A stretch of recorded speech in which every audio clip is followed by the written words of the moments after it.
It's the Deadline Junkies Screenwriting Podcast with your hosts, Jordan Imiola, Kerstin Porter, and Shami. Today, we have two guests, Marc Muszynski and Alexandra Franlink. They were staff writers on Dexter New Blood, which you can catch on Showtime and Paramount Plus. Warning, we might have some spoilers in here about the original Dexter and Dexter New Blood. Welcome, Marc and Alex. Thank you. Thank you so much for having us. Yeah. What is the statute of limitations on spoilers in your guys' mind? Because I think the same thing you just did, but I'm also like, Dexter's been out for almost, or I guess the first season's, been out for like over 14 or 15 years or something like that. It's over. It's fair game for anyone now. Yeah, if you haven't I watched think it's it within 2 weeks. Oh wow. I was gonna say I think any 2 episode years. TV should be 2 weeks. Oh, 2 years. Wow. I was gonna say 2 days. I was truly gonna I was like, if you're not watching your show, you snooze, you lose. Yeah. So the consensus is just 2 is the answer. Two something. Do something. Our first question for you guys is, how and when did you two start writing, both individually and together? Ooh, okay. I can start. I actually started writing as I started writing as a young kid because my neighbor down the street's father was a science fiction author, a guy named Bill Johnson who recently passed away, and it was devastating. But he is an incredible author. So if you have a chance to check out some of his work, go do it. And he was sort of the first person that made writing seem like a thing people could actually do. And then I got older, was not very good at writing science fiction short stories, and didn't have any conception of like what a writing job would be. And so I went to college for English education and then immediately stopped, and then somehow bumbled my way through college, which was in like central Illinois, wound up in Chicago doing improv and sketch comedy. And I was like, oh man, I love this. And my favorite parts of the whole process were the writing and producing parts of it. And so I loved doing that.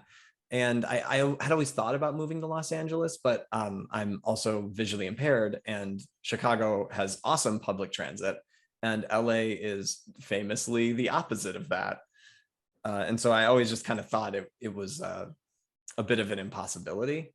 And so I was, just loving Chicago until one day one of my like improv idols showed up late for a show because he had to pawn his skateboard to make rent. And I was like, oh my God, what am I doing with my life?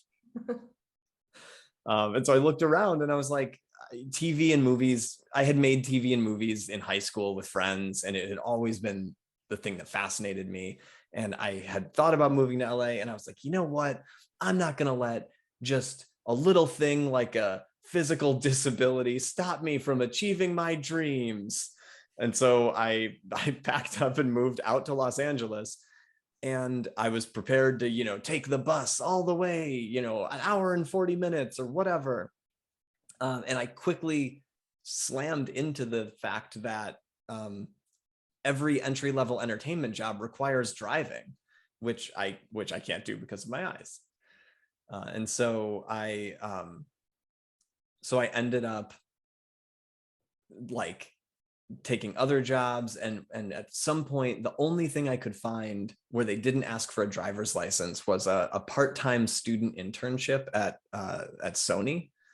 And so I enrolled in LA City College, so I'd qualify as a student, even though I was like 28, I think, at this point. And I shaved my beard, and my wife helped me buy like clothes that young people would wear. And I went in, but they were amazing, and they were so supportive. They did not realize how old I was until later. And finally, like right at the end of my time there, the head of the department's assistant left. And I was like, oh my God, I've been working my butt off, writing, performing. All I need is this way into the industry, and hopefully I can make all my dreams come true. And so I was like, this is my one chance to get a foothold on one of those like desk jobs where you don't need a driver's license necessarily. And on top of that, there were people I already knew and loved. And so I went in with my resume printed out on like the heaviest paper I could find, with a well-rehearsed speech. And I was like, I've had such a great time working here, and I feel like I've grown and contributed, and you guys are so amazing. And I was just wondering if you would possibly consider me as your assistant. And the head of the department looked at me and was like, oh my gosh, that's great. I wish we knew that, because we already hired someone. No. And that person was Alex. So you befriended her. Yes, a real M. Night Shyamalan twist. I came into Mark's life by destroying his dreams. Then made them all come true, because all that time you were on your own journey. I just asked Mark real quick. Yeah. Over your time there, this internship, did you slowly like start aging yourself? So you started out as like 18, and then by the end you were like 30. I wish I was that good about it. No, what happened was on one of the last days that I was there was my birthday, and someone in HR knew that, and it was on some sort of calendar, and somebody, they did like everyone's birthday in the month or in the week or whatever, and I was one of them. And I was walking out the door on that day, and one of the executives was like, happy birthday. Wait, which one is it? I had to admit it in front of the entire office. Incredible. Wasn't the real blow the fact that this executive was also your age? Yeah, that was her at the response. And then, to her credit, she's an incredible executive, but she was also like, oh, I get it. That's why we laugh at all the same things. We grew up with this. But she was like, I had my first internship when I was 19. So I have like a, 9-year head start on you or whatever. Well, Alex, what about you? How did you end up there? So basically I've always loved writing. It's always been a huge passion of mine. I was a really shy kid, but I would always get like really high marks on writing. And it was something that I was sort of always encouraged to do. Specifically, this one English teacher that I had in high school really encouraged me like towards the writing path. Unfortunately, I also grew up in like a suburb of Philadelphia. So like having any sort of job that required writing professionally that wasn't, emails or copywriting didn't really seem accessible to me. So I was just like, okay, well, I know I'm shy. I know I have a strong writing voice. Don't really know what to do with that. I'm going to go to state college and drink my face off basically and waste my sweet parents' money. So after I graduated, I was like, oh my God, I didn't even think about what like a job. Like now I have to do something with my life. So I graduated, and because I was feeling like a little bit lost, I ended up and not really knowing what I wanted to do. I ended up as a camp counselor. I promise this all warps back. I'm realizing how meandering this sounds. I ended up being a camp counselor in New Orleans for high school kids who needed to complete a certain amount of service hours in order to graduate from high school.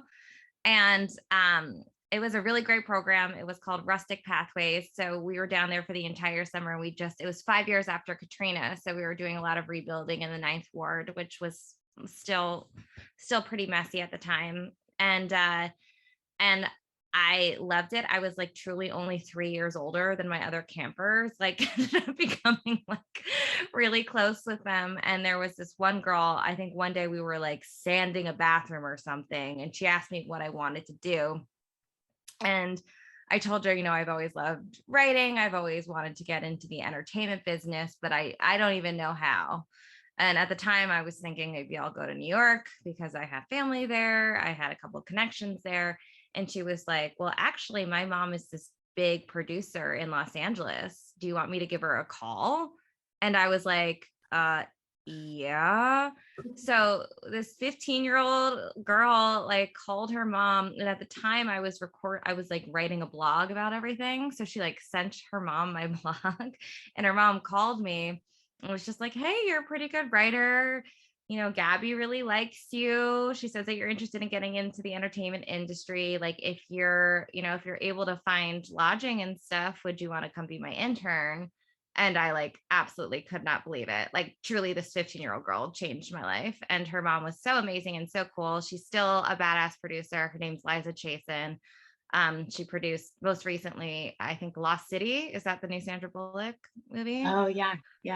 Yeah, she was so kind, so great. And through that job, one job led to another, and all assistant stuff, So I worked in casting for a little bit. I worked at a network. I worked at a studio all the time, like all the way writing my way through, always kind of knowing that's what I wanted to do. And I landed at Sony, which is where I stole Mark's dreams. But but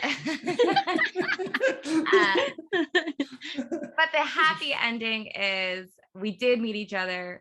We started collaborating, writing some stuff together. And then the first thing that we wrote together ended up getting sold back to Sony, which is our matchmakers in the first place. So it's kind of a nice full circle ending to the story that makes me feel less guilty about the part in the journey where we intersect.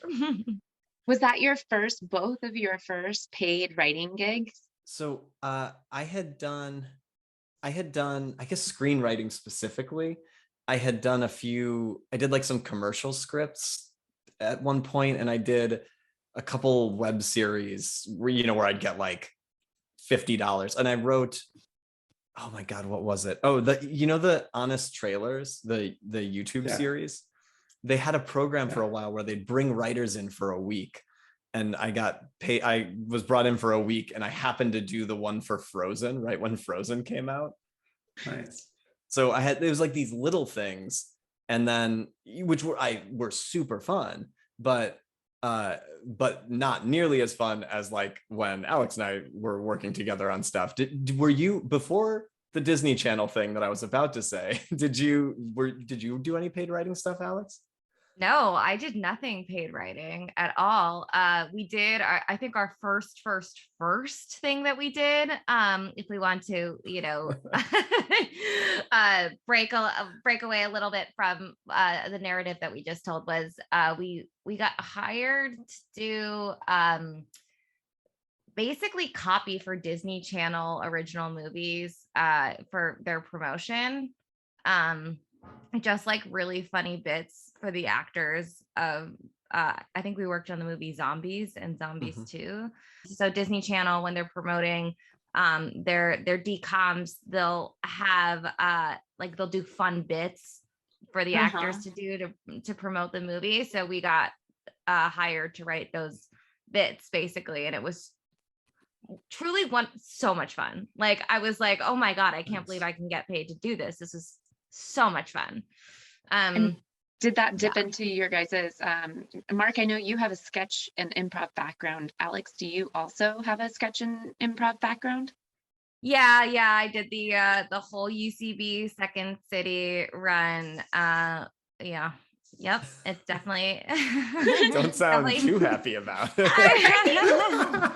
Well, when I think about it, I just think about all of the money that I spent, and I really am very, very grateful for it, because it taught me to be a very good listener. It taught me to trust my instincts as a creator. I ended up truly meeting all of my friends, eventually my fiance, through it. Like, could not be more grateful. But it's a hard world. Like, that world is challenging and political, and oftentimes makes me sad.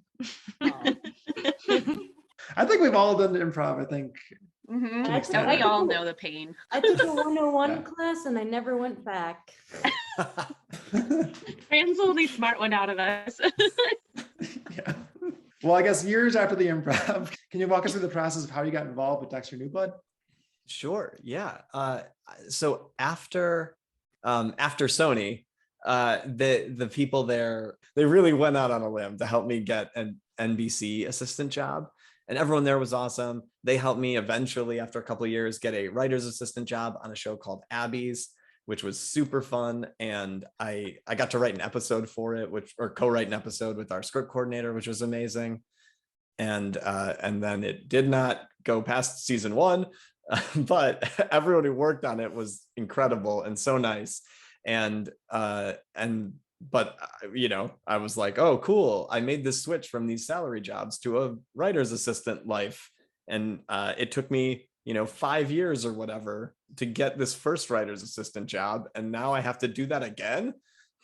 And so while I was looking for work, one of my friends, this guy Alex Lewis, who's I had done a bunch of sketch and improv with him. He's in a comedy band called Lou Burger, if anyone's ever heard of them. I think their current hit is a song called White People Taco Night. How do you spell Lou Burger? Lewberger.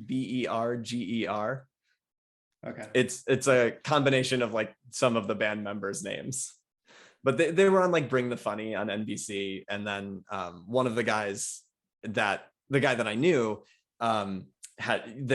is like one of the singers and songwriters for it, and so he had brought Alex into my life. Alex's dad was the line producer on the original Dexter, along with several other productions that were created by Clyde Phillips, who was the showrunner of the first 4 seasons of Dexter. Yeah. And Clyde was looking for an assistant at the time, while he was sort of between projects. And I was like, well, hey, I'm between projects too. This sounds great.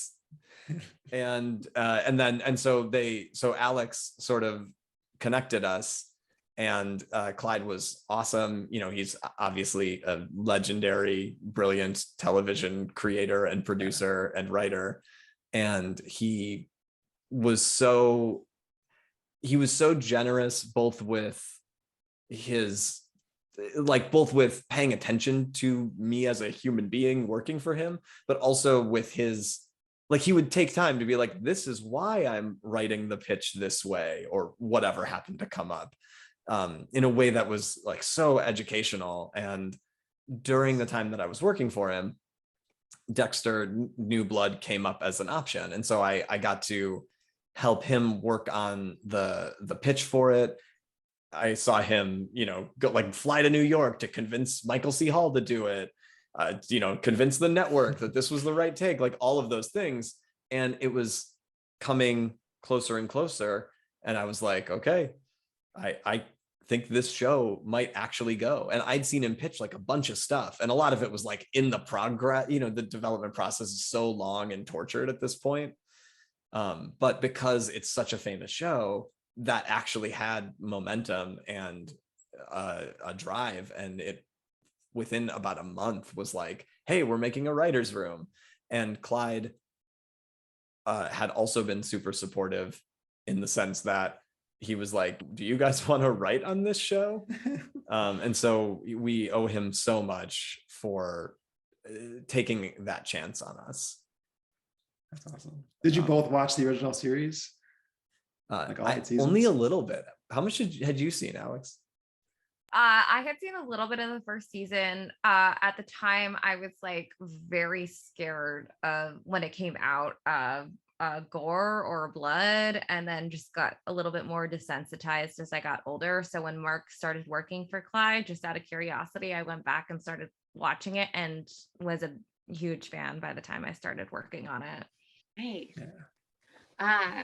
Well, we all are fans of Dexter New Blood. We think it's great, and especially watching the old ones with the new ones. And I'm kind of curious, how did the team, the writing team, come up with Deb, his sister, becoming the new voice of reason and taking place of Harry, his dad? I'm sure I think it was just a Clyde thing from the very beginning. Because from the very beginning now.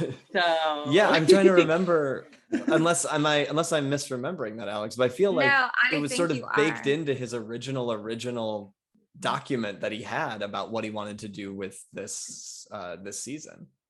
Yeah, we as a team came into the room knowing that Deb was going to sort of take on the role of Harry. So you know, when people above you, you know, making the big bucks make those bold decisions, we just sort of get to play and have fun with it. I wish I could tell you that it was Marc and I's idea, but it's okay. You can say whatever on here. You can tell us it's yours. But that's one of the craziest things is like being a staff writer is such a specific job because you're there to support whatever the showrunner especially, but you know, this whole hierarchy of brilliant people who have so much experience. Like I think at one point we added up the years of experience of everyone who was working on the show, and it was like 150 or something like that.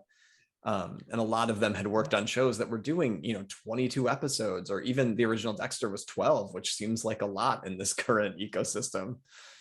And so our job was just to like be there to write anything anyone needed or pitch things that were, you know, in the positive direction, supporting stuff. And if I've felt so, I don't know, I guess I keep saying lucky, but that's like how it felt to just sit there and be like, wow, there's so many, like the Deb decision, like so many of the things in that show, it was like you're just being handed all these incredible things and they're like, great, now, you know, play with them. Do you have one thing from Dexter New Blood that was your pitch that you want to take credit for? It's so hard. Well, I don't know. I feel like it's so hard because it's all, anything it runs through so many people. Okay, not that you want to take credit for it, but you're like, maybe I sort of kind of pitched it and somebody maybe sort of took it, but I'm not taking credit. I just kind of sort of was there and maybe sort of kind of had a little something to do with it. I don't know. It was honestly like such a hive mind. Like, I know that sounds like so like diplomatic to say, and I'm sorry to like step on Marc, but it was like the room was like so collaborative, and to use an improv term, yes and friendly, that like so much of what Marc and I contributed, was sort of built all together. I can tell you about a bunch of pitches that didn't land. Tell me one that didn't land. Those are the ones that stick with you. Yes, give me one of those. Oh my God, Marc, can you tell? Okay. Okay. So we had come from a mostly comedy background, and so we had, and I at least I don't want to speak for Alex, but I know coming into it, we were like, okay, we really got to like, because we both love drama and love writing drama. It just, we hadn't done much of it other than what, you know, the things Clyde had read of us before, but not in like this setting. And so we were really putting a lot of pressure on ourselves to like get the drama stuff. And we were talking about the big bad of the season, and they were like, well, he should be keeping some kind of trophies, you know, like a lot of serial killers do. And they were taking pitches on what the trophies were. And I came in the next day, I think that was like our homework, and I came in the next day and I was like, I got it, guys, he's a hunter, right? So picture this. And I was so confident. I was like, I fucking figured out how to be a like murder drama serial killer writer. They go into his house, his lodge, and on the walls are animal heads like deer, moose, wolf. And there's just something unsettling about them, but you can't place it until you look closer and you realize every taxidermied creature has human eyes. Truly, the entire room was like, ew. Oh my God. I was like so obsessed with, I was doing so much research before the job, and I found out that if you like murder somebody and you need to cover up the smell, that kitty litter does it profoundly. Like, it is a wonderful cancellation of a dead body smell. And I was just, I don't think I ever pitched it, but I was like always sort of looking for like an opportunity to do like, Great. waiting. I say keep that in your back pocket. It'll come up eventually for sure. Yeah. Next season, you'll have cat lady murderer. Oh my God. I would love a cat lady murderer. I do need that show. Whatever. Okay. Write it. The cat litter killer. And I'll pitch it. And I'll pitch it. I'll pitch the kitty litter thing. It feels very Only Murders in the Building. Like there's a lot of Yeah.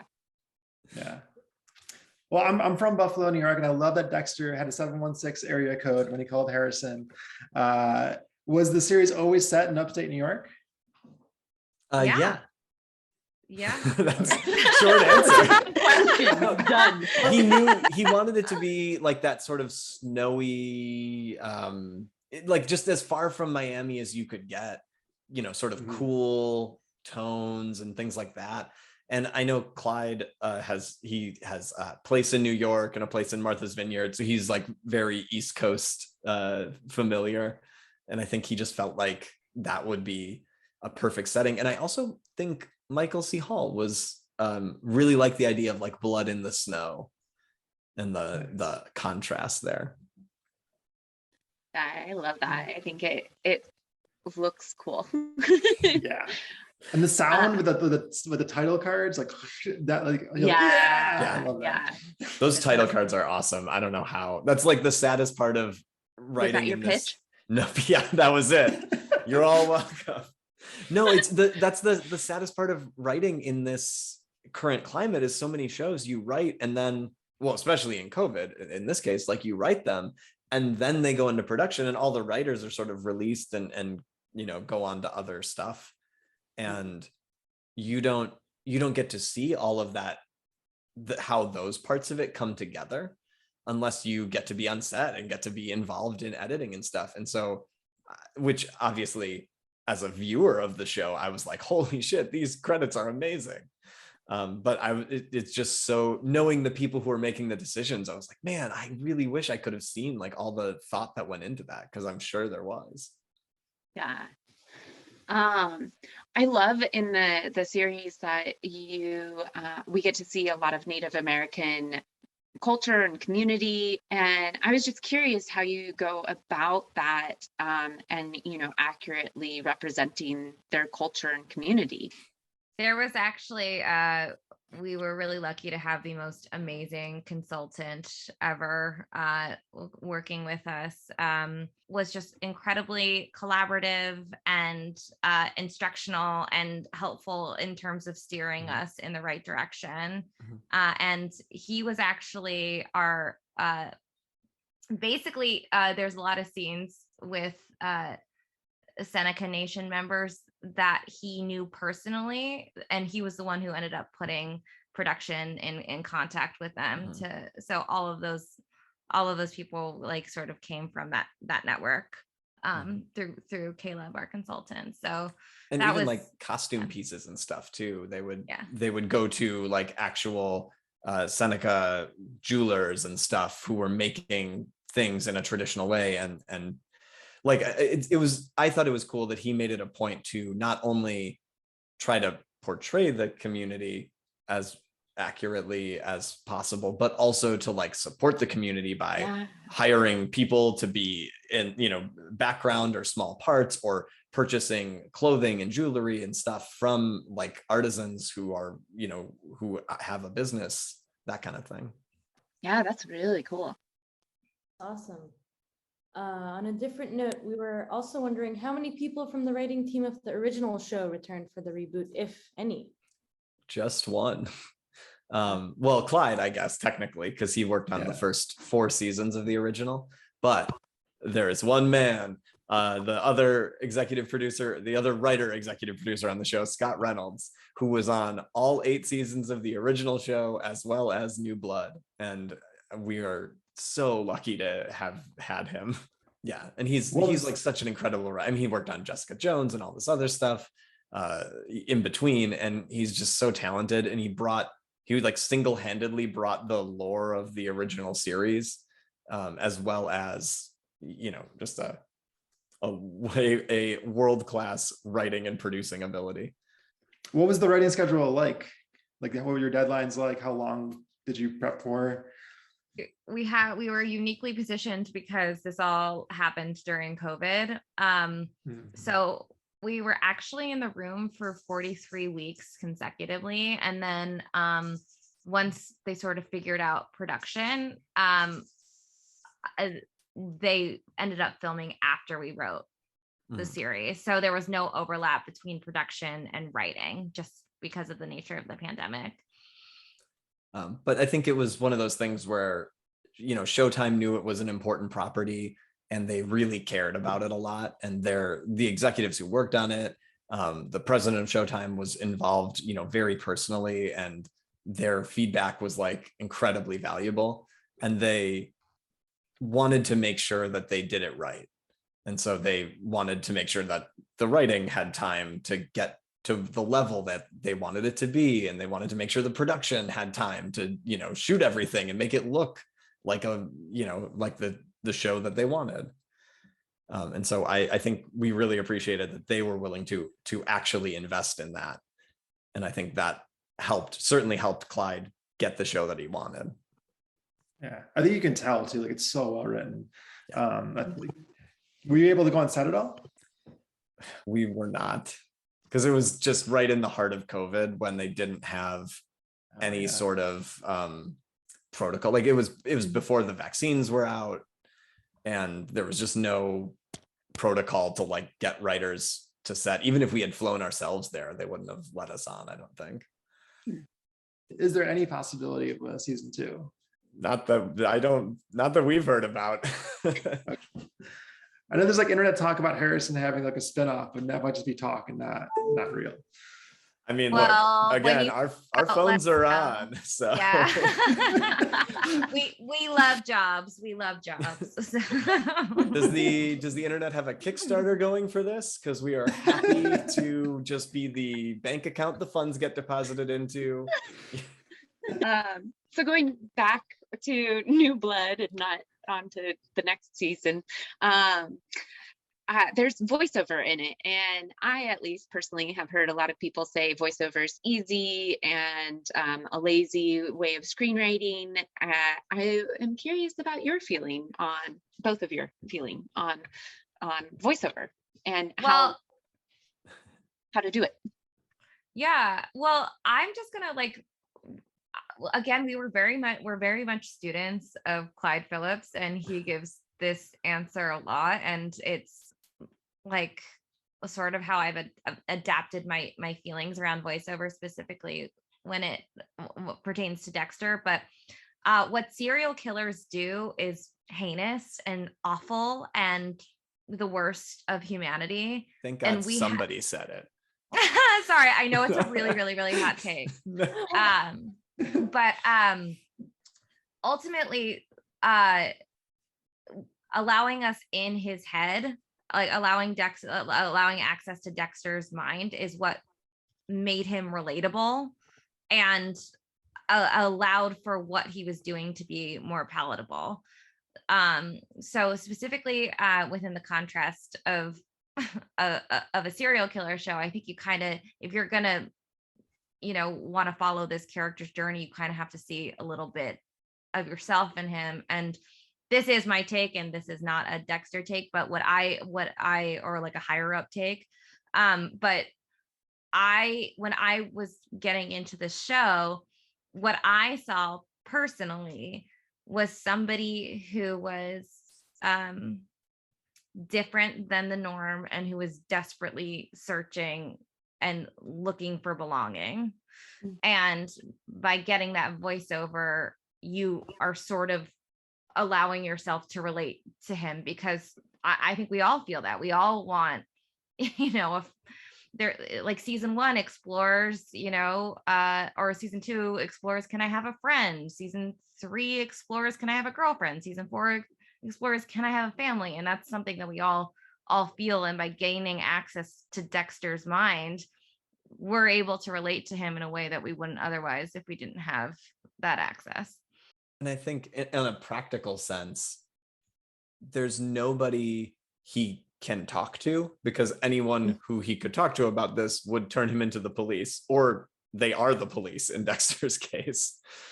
And so just there's just, unless you can come up with another way to get in his head with the sort of specificity, it's sort of hard to do it without it. And when I think about that, to answer your sort of more general question about voiceover, because I've heard the same thing, it's sort of like, it can be a very easy way to get access to a character's thoughts. They just tell you. But I think one thing that Dexter does well, really from the beginning, is he's not just telling you what he's thinking. He's like making observations about the world around him that aren't just like for example, if his voiceover was like, well, I better go over to the office building and kill that guy now. And it was just sort of like a shorthand to express this character's, very immediate want or something. It wouldn't be as interesting. But if he's like equating himself to a crocodile floating in the swamp with like just his eyes poked out, seeing all the people and waiting to strike, which I think is one of the episodes, you're sort of getting a totally different picture into this guy's mind. And you may still receive the information that he's got to go to the office building and kill the guy, but you're also getting something way more interesting, which is like this character's point of view and emotional take on the world. Our next question, a little more general. Do you have any writing advice for emerging writers in the industry? Yeah, allow yourself to be bad at it. Like, I think a lot of us sort of go in with like really, really good taste and not the skill set yet. And writing is really, really hard, and it doesn't matter what what level you are. Like, everybody struggles. And it's vulnerable and it's challenging, and so much of what you discover comes from those vomit drafts. So I would just encourage people to like let go and try to have fun, and know that this is like a learned skill, and it's totally okay for that first draft to be a piece of shit, because that's how it starts for all of us. And I think the more that you are comfortable with being bad at it, the more that you're just going to sort of fall into being good at it. I love that advice. I always need to remember that advice. Well, and kind of to your point about like coming in with great taste, I think there's like an Ira Glass quote about how like your taste is usually, better than your ability. And so then that makes you unhappy. But the sort of flip side of that is it's very difficult to write something better than the best thing you can possibly imagine. So like having a good sense of taste that is like what you want, it sort of ultimately, it might make you feel like you're not achieving it in the moment, but it's ultimately the thing that's going to drag your progress forward. Assuming you keep writing, which would be my general advice, which is make sure you're actually writing. I feel like when I first moved to LA, I was like very convinced that I was writing a lot. And then I went on I think it was like the writing pad or something. I went to look for classes. I was like, I should take a class. Deadlines are helpful, as I assume the people who host the Deadline Junkies podcast are aware. Thank you for promoting us. Yes. And I was looking on their website, and there was some part of where you're supposed to sign up, and it was like, who should be taking these classes? And there was some like thing that was like, if you're not writing 10 hours a week, you're not a real writer, which I'm not saying it has to be that at all. But in that moment, I was like, I'm writing 10 hours a week. And then I started actually tracking it, and I would write like a little bit before I went to work, or like a little bit on an evening when my wife was like out with friends. And I did like 3 or 4 weeks in a row, and they all came out to like 4.5 hours of writing. And I was like, oh shit, 10 hours is a lot of writing to squeeze in. And so that really helped me reframe my own commitment to it. Not just like I should be writing 10 hours, but like sit down, actually put words on the page, on some kind of page, whether it's a notebook or a computer screen or whatever, because it's so easy to like read an article about writing, or like research the topic of your story, or pace around coming up with ideas. And at the end of the day, I think I realized as I say this, I'm just backing into Alex's advice, which is like, just write and then don't worry about it. Our boss likes to, or our old boss on Dexter used to say, what was it? Perfection is the death of progress. It's, and I think that's so true. And I think, we can be super hard on ourselves. And I think the minute that you just sort of let go is when you figure it out. And also I still do like read a lot about and think a lot about writing, and like try to have very things that I wish were profound thoughts about writing. But the end result is like, so much of what you can teach about writing is sort of like very descriptive and not proscriptive, if that makes any sense. And if you think about it, like all of the best things, part of what makes them amazing is that they're organic and that they're not easily definable. Like there's something about them that sticks out, that's weird, that grabs your attention, that that bucks the expectations you have, which is like the main thing you have to do to get people's attention in writing. And sometimes I think about it like, if someone were to tell me the best proportions for a flower, I wouldn't that's effectively what they're doing. But like when you go to a garden and you see like a really beautiful flower, you're not like, the third petal was supposed to start 75% of the way around the flower. You're just like, wow, I can't believe I'm looking at this one of a kind thing that exists in the world and doesn't apologize for it. Well, did you just come up with that metaphor on the spot, or is that something you think about? I did, but I'm going to write it down after this in case anyone ever asks again. It's really good. It's good. Yeah. So are you guys working on any projects that you want to talk about, or have any idea of what might be next for you? Always working on, I think that's our favorite thing, is that to always have something else going on. Even after Dexter, we tried to keep like regular writing hours during the days. Which is one of many things that I'm so grateful to have Alex in my life for, is that we can sort of keep each other on task. But the weird thing about the industry right now is that everything has such a long lead time, and everything is NDA. I think the only thing that we may be able to talk about is that we did a couple of freelance episodes for the Netflix series Polly Pocket, which was very, very fun. A very natural progression after, serial killers. Yeah.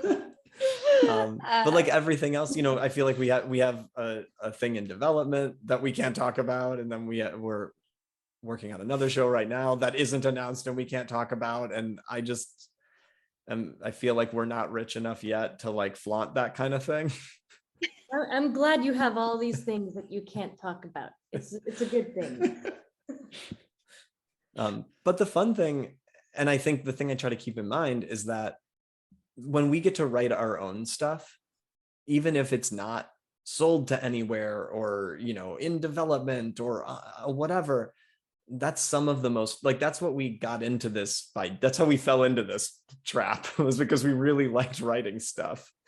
And I think no matter how many other things are going, career-wise, business-wise, whatever, we always try to keep one project at least that's just like a thing we really want to write, whether or not it has, whatever its potential may be outside of that. You mentioned like regular working hours, even after Dexter New Blood. Like, what are those hours? Is it like specific times every day? Are you better in the morning or at night or mid-afternoon? I think we were writing, Dexter New Blood post-pandemic, the hours became 10 to 4. Mm-hmm. Not post-pandemic, when the pandemic started. That's what our Zoom hours became. And then we were pretty good about keeping those throughout until we got our next job.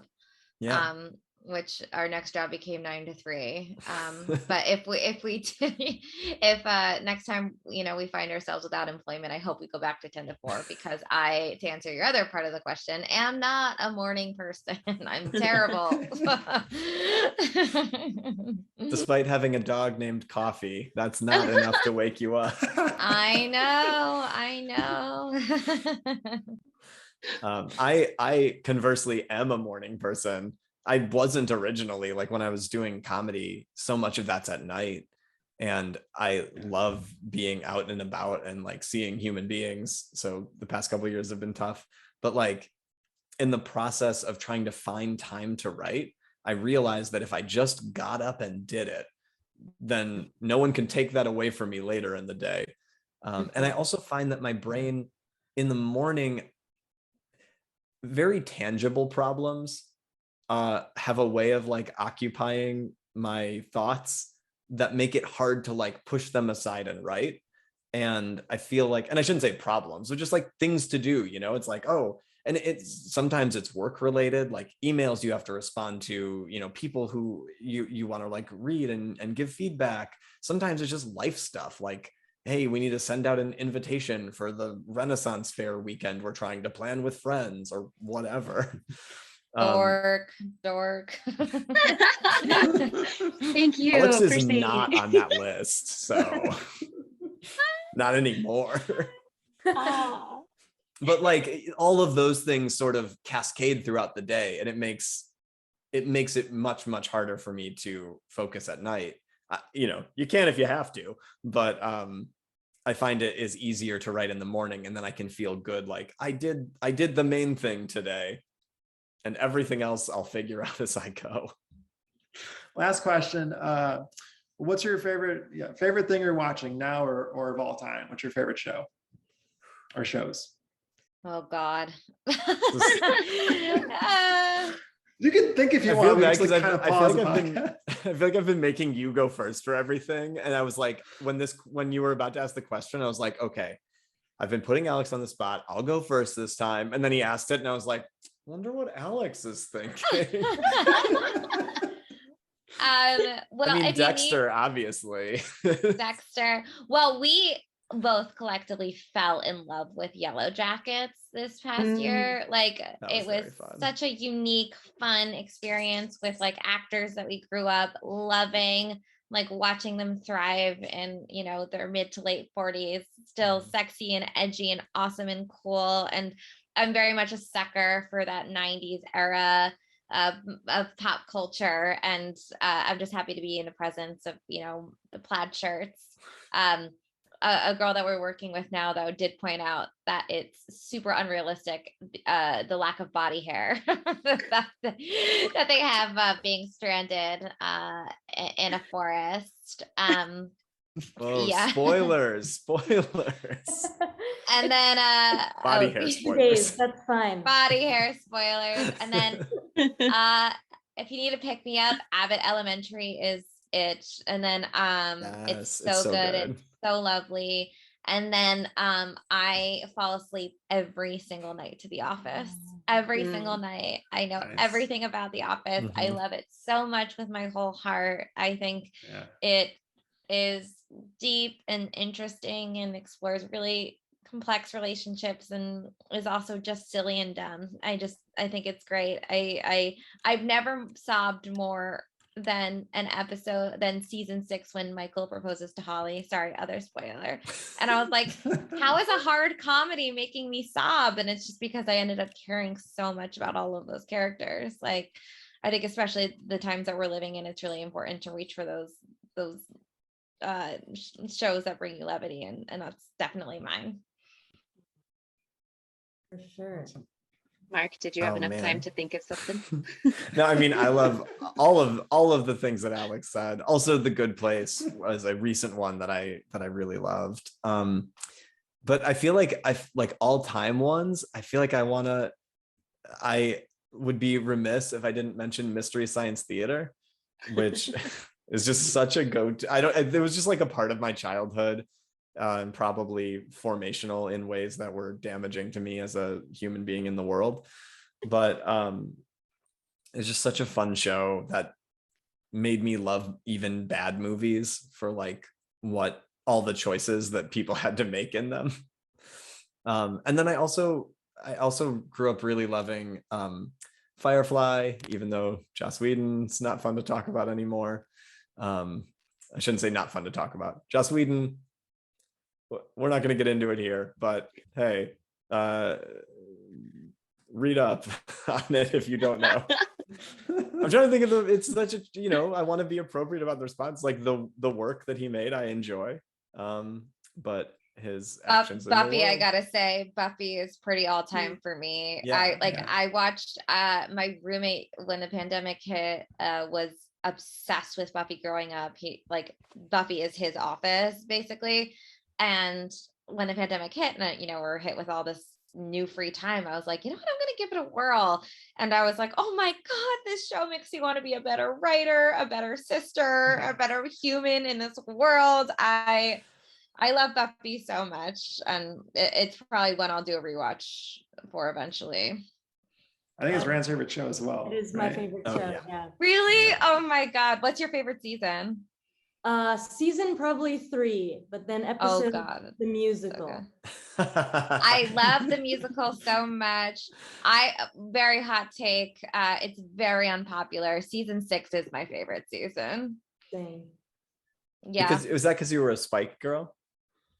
Well, Spike really gets hot for me. Season 6 is not a great time for Spike. I won't get into why, but oh wait, I'm sorry. Yeah, right. But